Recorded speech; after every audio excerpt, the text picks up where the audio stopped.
everyone, my name is Nicole and I am the Public Services Librarian here at the Maitland Public Library. Today, I'll be showing you how to make the July Take and Make craft for adults, which is a paw print welcome sign for your home. This is a great way to showcase with your home decor your love for books and pets. So let's get started and I'll show you how to make one of your own. The kit that you will receive from the library will include some jute rope, as well as 8 sheets of paper. The paper that I am giving you today is actually old book paper, so it does have the yellowed edges and it's going to be easier to fold and rip because it has aged and is a little brittle. You will also receive from us the letters that you need to make the welcome sign. The letters that you will receive in your kit will all be the same color.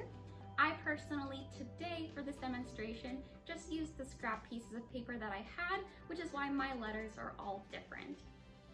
The supplies that you'll need to provide yourself will be a glue stick, a single hole punch, a pair of scissors, and a ruler. The ruler is not a mandatory thing, but if you want to make sure that all of your pieces are the same size, then I do recommend it. We're going to start off by shaping your pieces of paper. If you are looking to do the exact measurements, then you'll want to use your ruler and use the centimeter side of your ruler. Those measurements will be a 9.5 width, a 14 length, and then for the V shape that you get at the bottom of the paper, you don't want it to be any taller than 5 centimeters. But if you're just going to eyeball it and do one for your own, the key is to grab your paper and make sure that you are essentially just folding and ripping off the borders of the paper so that you're only left with the letters inside. So for this, I am going to just fold in the sides.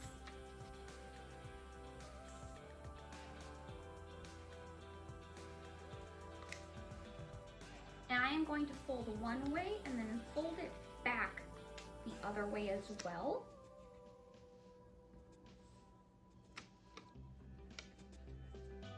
And really make sure that you are pressing that seam down. And just for good measure, I'm going to fold it once more and really press it down.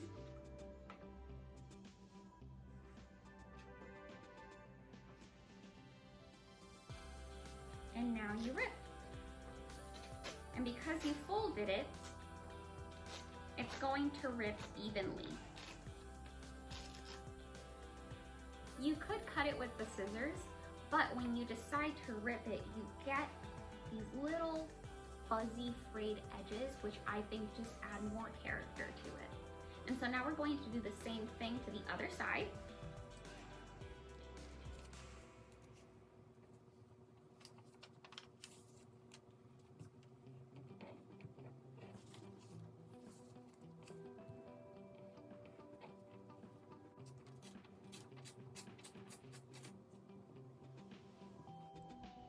Now I'm just simply going to fold in the top margin of the paper.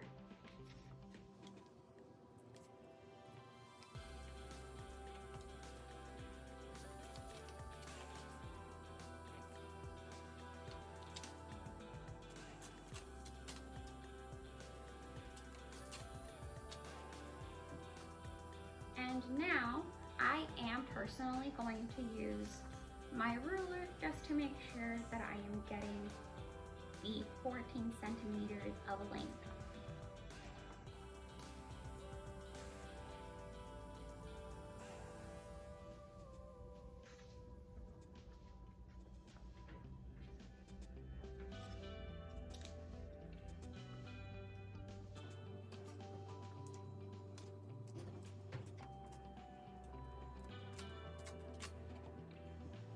Now that you have ripped all of the margins, you are left with just this rectangle of the paper, and we're now going to do this exact same step for the rest of the sheets. I did give you an extra sheet just in case you wanted to practice.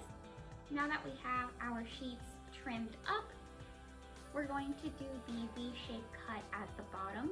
How I prefer to do this is to just take one of my sheets, or you can even take the 8th sheet that I gave you just for testing purposes, and I gently fold together the ends of one of the sides of the paper. And you can see that there's still a gap there. I'm not pressing on it. I'm just holding these two ends and two corners together there. And once I have them lined up, remember that the V is going to come from the center of the sheet outwards towards the corners, which means that we would need to make a diagonal cut like this, rather than from the inside out. You're going to go from the bottom corner to the center of the paper. And remember that you don't want this cut to be any taller than 5 centimeters. So if you want to take your ruler, you can, just to measure out where your final cut is going to be. And so I'll do that very quickly here. And I'll see that I don't want it to be any higher than 5. So I'm going to do about 4.5, which means that I'm going to be right in between these two sentences here. And so now that I have it lined up, I'm going to take my scissors and just make a cut and make sure that I am underneath that sentence.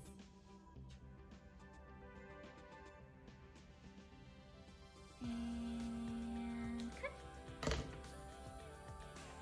And now you're left with a little folded triangle and with your sheet that now has that beautiful peak. And so the easiest way that I have found to make sure that all of them are cut the exact same way is to take this triangle that you got from the first piece. You can really fold out that edge to make sure that it stays flat. And now for the rest of the papers, you do the same thing where you fold, except that now you take the triangle that you received from the other sheet and you just hold it up and line it up with this new sheet, like this, and you just cut on that diagonal line. And so you have essentially a template for each of your sheets of paper, and they're all going to be the exact same. Now that all of our sheets have been cut, we are officially done with messing with the paper, and we can now move on to gluing all of the letters onto the sheets. So we're just going to spell out welcome, and remember that this paw print is going to serve as the O. Before we get to gluing, you're going to want to take one of your E's, and with this rounded edge, you can round out the corners of this square. And so I'm just going to take this bottom part of my E, line it up here with the edges, and with my scissors, I'm just going to cut around to round out those edges.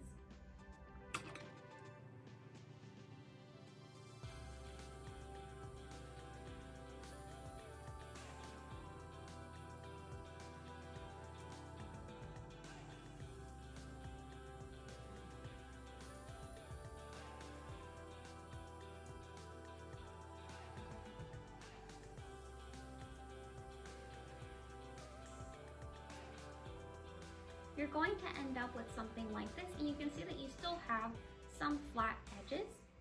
So I personally like to freehand round those out just to make sure that everything looks like a great little circle.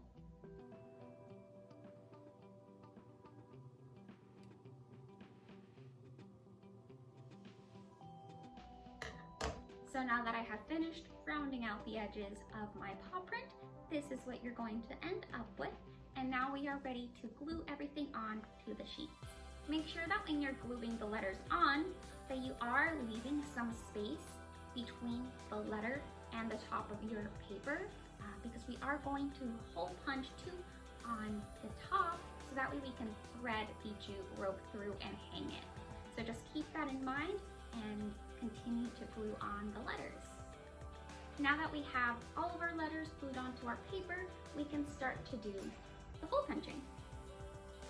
What I also like to do with this is to take my first one and do the punches on there. For the first one, I do like to measure just to make sure that they are evenly spaced apart from each other and also from the top of the paper, so that way it's not lopsided.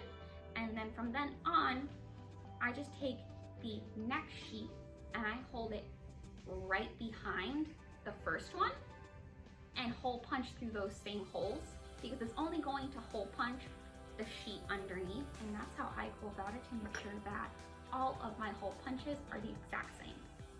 We have now hole punched all of our papers with our letters, and so now we just need to thread the jute rope through them and we are done.